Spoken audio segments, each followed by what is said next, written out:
तेरी मेरी कहानियाँ से सभी अपडेट पाने के लिए बेल आइकन दबाएं। आज की कहानी है, बस बहुत हो गया लोग दिखावा। भैया अब हमें हमारा हिस्सा दो।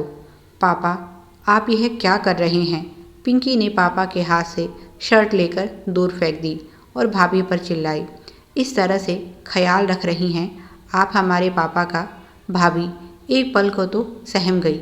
सोचा नहीं था इस समय ननद आ जाएगी, पर फिर संभलते हुए कहा, तुम गलत सोच रही हो पिंकी। पिताजी को काम करने का शौक है, अपनी इच्छा से यह सब कर रहे हैं। मैंने इन्हें नहीं कहा। नहा कर निकले थे, बोले बहू मेरे कपड़े गंदे हो गए हैं, तो मैंने कहा आज वॉशिंग मशीन नहीं लगाऊंगी, आप बाथरूम में कपड़े छोड़ दीजिए। पर यह कहाँ किसी की सुनते हैं और बस धोने बैठ गए। इतनी देर में तुम आ गई और पता नहीं क्या समझ लिया तुमने। पिंकी बोली, अच्छा तो ज़रा समझाइए, पापा के हाथ में यह भैया की शर्ट क्या कर रही थी? मेनका की आवाज़ लड़खड़ा गई और बोली, बाथरूम में तुम्हारे भैया के भी गंदे कपड़े थे, अपने कपड़ों के साथ साथ शायद पिताजी उन्हें भी धोने बैठ गए। पिंकी बोली, भाभी कुछ तो शर्म करो, एक तो गलती करती हो, ऊपर से झूठ बोलती हो। सब पता है हमें, तुम अपनी साड़ी भी इनसे धुलवाती हो। अब यह मत कहना गलती से पिताजी तुम्हारी साड़ी भी धोने बैठ गए। सुनकर मेनका की नज़रें नीची हो गई। पिंकी ने तुरंत भाई के पास फ़ोन किया और बोली, ओह जोरू के गुलाम, जहाँ कहीं भी है जल्दी से घर आ जा, आज तुझसे ज़रूरी बात करनी है। और उसने अपनी दोनों बहनों को भी फ़ोन करके बुला लिया। कुछ देर बाद जानवी, सोनिया और पिंकी भाई रोहित के साथ उलझी हुई थी। तीनों ने साफ कह दिया, बस बहुत हो गया लोग दिखावा, अब हम तुमसे कोई रिश्ता नहीं रखना चाहते, हमें हमारा हिस्सा दो। भाई रोहित उन्हें मनाने की कोशिश कर रहा था, क्योंकि जानता है अगर बहनों ने अपना हिस्सा ले लिया तो उसके पास बचेगा ही क्या। कुछ महीने पहले ही इन सब की माँ का स्वर्गवास हुआ है। रोहित इनका सगा भाई नहीं है, माँ ने उसे अपनी सगी बहन से गोद लिया था। पिंकी के पिताजी एक घड़ी की दुकान में कारीगर का काम करते थे, जबकि माँ तारा देवी सरकारी स्कूल में अध्यापिका थी। पिताजी ने गांव की अपनी ज़मीन बेचकर यह मकान बनवाया था, क्योंकि माँ की इसी शहर में पोस्टिंग थी। मकान भी माँ के नाम था।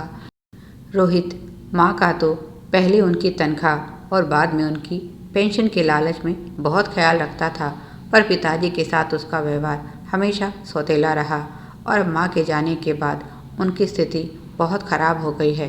पिताजी शुरू से ही कम बात करते हैं, इसीलिए अपनी बेटियों से मन की पीड़ा कह भी नहीं पाते थे।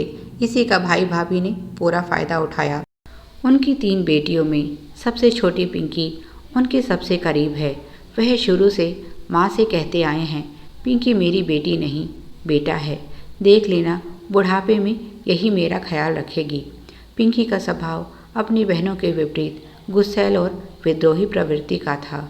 जो बात उसे गलत लगती तुरंत उसका विरोध कर देती।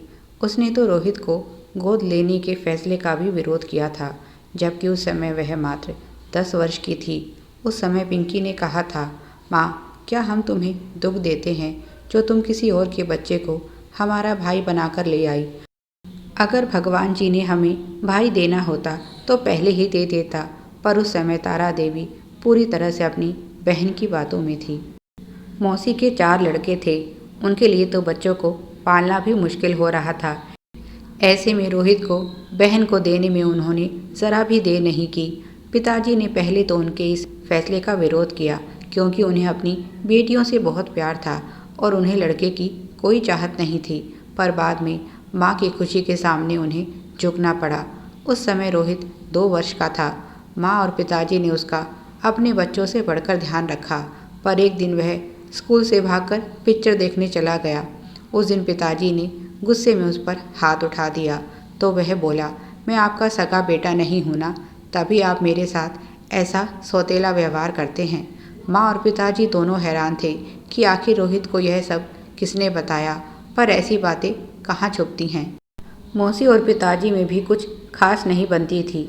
यह भी एक कारण रहा जो रोहित पिताजी से दूर होता चला गया, क्योंकि मौसी भी उसे उनके खिलाफ भड़काती रहती थी। बेटा इस आदमी ने तुझे गोद तो ले लिया पर पूरी तरह से अपनाया नहीं। बस इस घर में एक माँ ही है जो तेरी अपनी है, बाकी यह बाप बेटियां तो तुझे देखना भी नहीं चाहते। और इस तरह से रोहित के मन में बहनों के लिए भी द्वेष की भावना रहती। पर जब सबकी शादी हो गई और सभी अपनी गृहस्थी में व्यस्त हो गए तो यह बातें पीछे छूट गई। माँ ने मरने से पहले अपनी चल अचल संपत्ति का रोहित को वारिस बना दिया।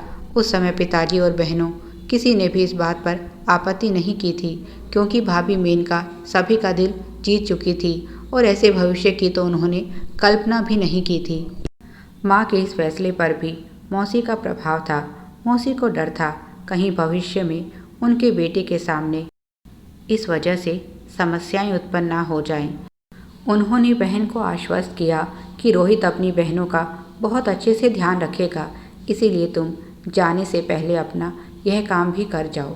सोनिया बोली, इतना ही शौक है जमीन जायदाद का तो जाओ अपने असली माँ बाप से जाकर मांगो यह सब। वैसे भी तुम उन्हीं के इशारों पर चलते हो।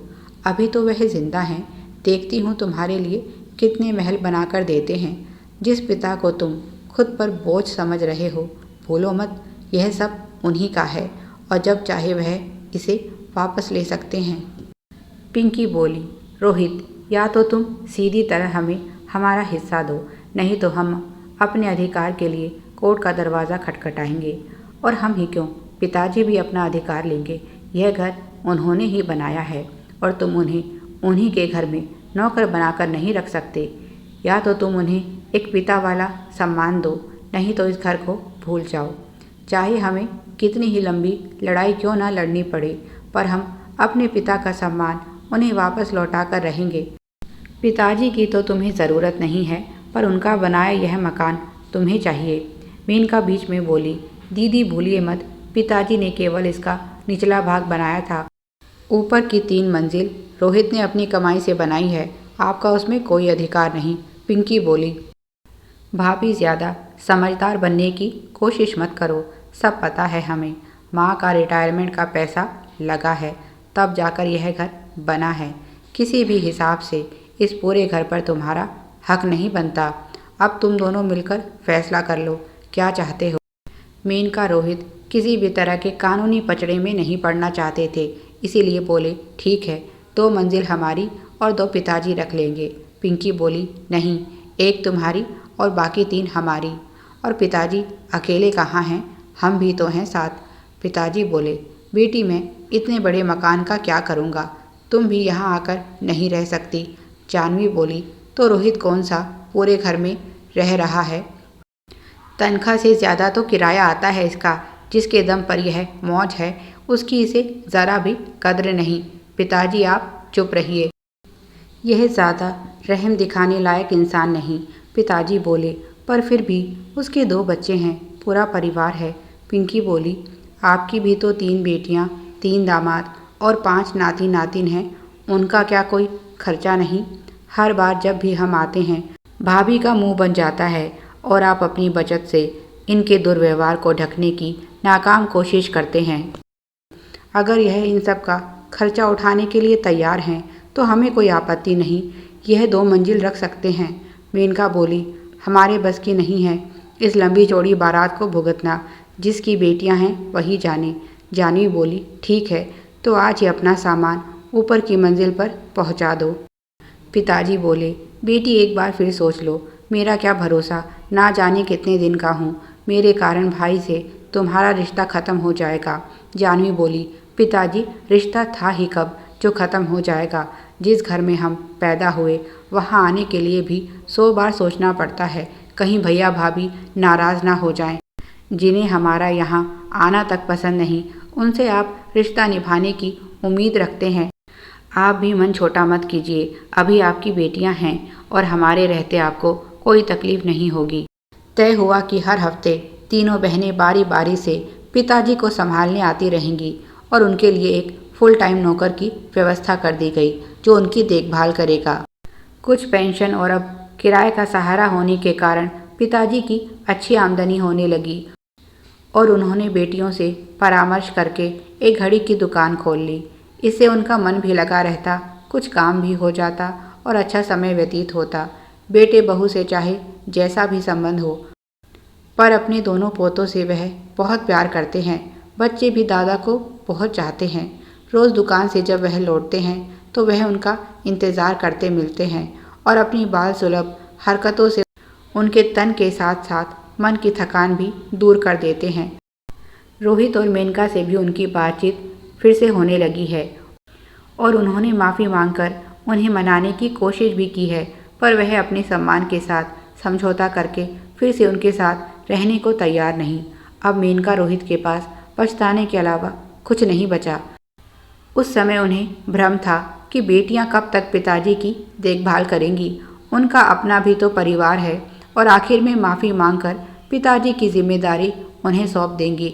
तब वह अपने अनुसार बहनों और पिताजी को चलाएंगे।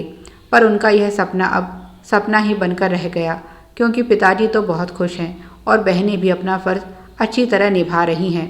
गलतफहमी में वह अपना ही नुकसान करवा बैठे। इससे अच्छा तो उसी समय माफ़ी मांगकर बात खत्म कर देते।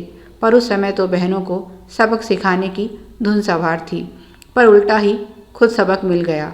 अगर इच्छा शक्ति हो तो बेटियां भी बेटों से कहीं अधिक माँ बाप की सेवा करने में समर्थ हैं। बस उन्हें अवसर मिलना चाहिए। प्यारे दर्शकों, आप सभी की सुविधा के लिए चैनल पर सैकड़ों कहानियाँ विभिन्न प्लेलिस्ट के रूप में उपलब्ध हैं। उन्हें भी पढ़ें और अपना प्यार दें। धन्यवाद। Please like, share and subscribe. Thanks for watching.